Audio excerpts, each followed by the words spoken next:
Hello, everyone. Well, in the spirit of Christmas, I would like to open with the blessing by Pope Francis. Those of you who follow this channel know that I am dripping with sarcasm right now because I want to tell Pope Francis, fuck you. Because of this.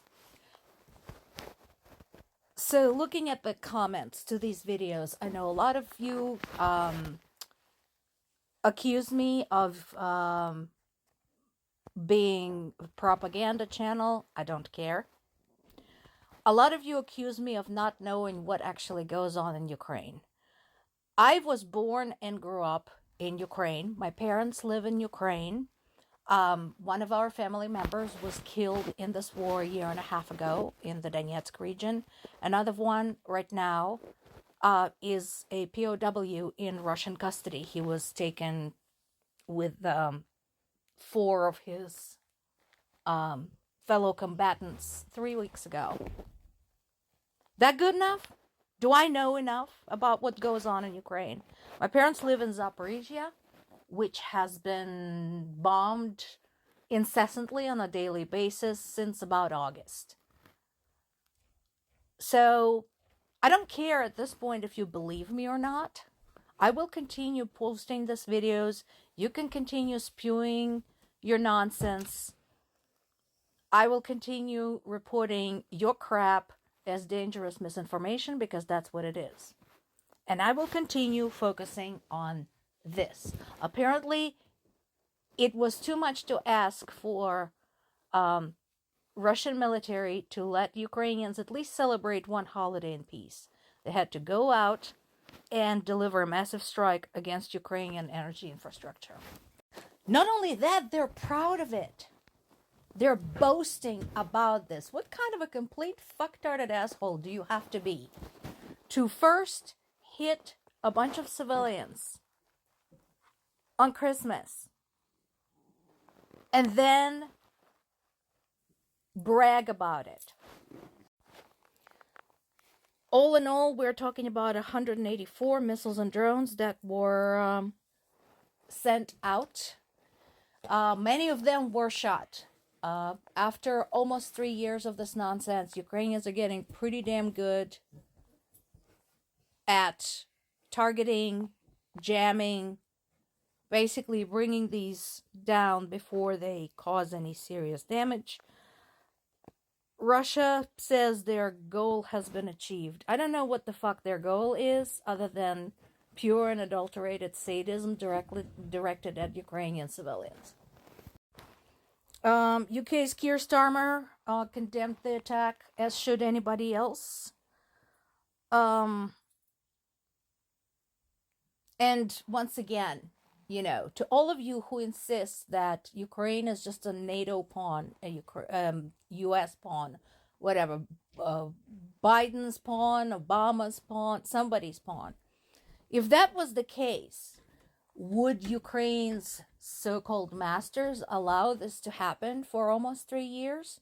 Or, if you count back to the annexation of Crimea, almost 11 years. Would they really allow this to happen? Because, they would want them to hold on if they were to, as you say, sponsor this proxy war on Russia. Why would it last so long? NATO members have nukes, US being one of them, so what's the problem? If they really were the ones waging this war. Again, if you want to indulge in this fantasy, I don't give a shit. Maybe what I say will, stir your soul functioning brain cell. And here's another vulnerable country, Moldova. So it's been a while. It's probably been months since we talked about Moldova. Why is it vulnerable? Again, I invite you all to go pull up a map. You see how Moldova is sort of just like tucked in there between Ukraine and Romania, right? So it's basically attached to a portion of the Western Ukraine. As the result, the farther Russians are moving in and the more they perfect they're medium and long distance weapons, the likelier it is that some of these will start crossing over the western border of Ukraine into Moldova and into Eastern Europe.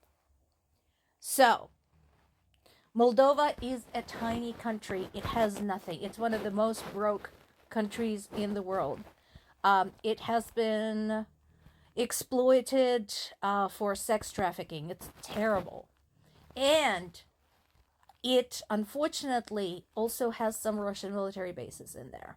This is very bad. So now we have some missiles that are crossing over into Moldovan airspace.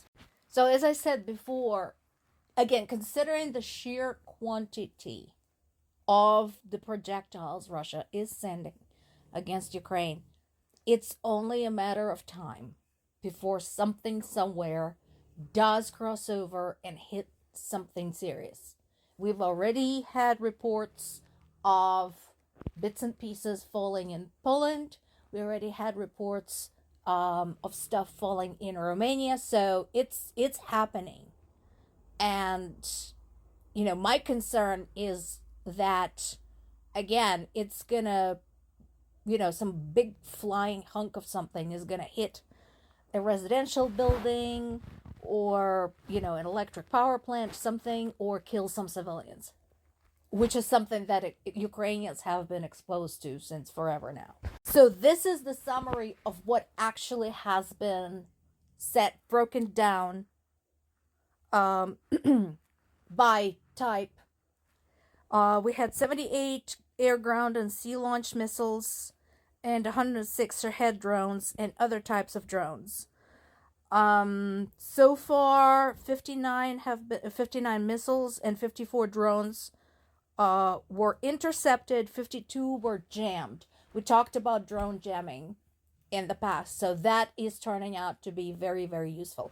But remember, just because something gets intercepted doesn't mean it's safe. Because, again, these things are made of multiple materials and they're not small. So there's still pieces of them left. So when something gets shot down, especially when it's close, when it's on approach to its target, there's still pieces that fall down and can cause serious damage.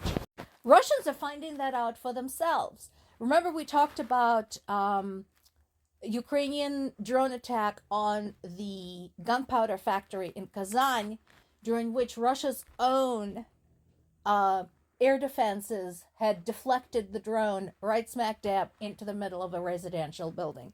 Well, here it happened again. So Ukraine carried out an attack against Vladikavkaz in North Ossetia region. Now, let's treat this as a developing story, because I don't believe for 1 second that Ukrainians were actually targeting the shopping center. But again, they shot down a drone. Russia shot down a Ukrainian drone. The pieces of it fell down and caused a fire. Ukrainians are a little bit more adept at dealing with this because they get pummeled more. Russians are still new at this, so not surprisingly, when they shoot something down, it can still cause some damage. This is the current map. This is from BBC, mentioning the people wounded in Kharkiv during the missile attack. And unfortunately, we still continue seeing some advances in the eastern region. But, as I mentioned before, Russians continue paying a pretty steep price. This is the breakdown of their losses as of February 24th, 2022. You can deny all this, you can berate me. I don't care. All I care about is the safety of my parents and my family and my country of origin. Slava Ukraini!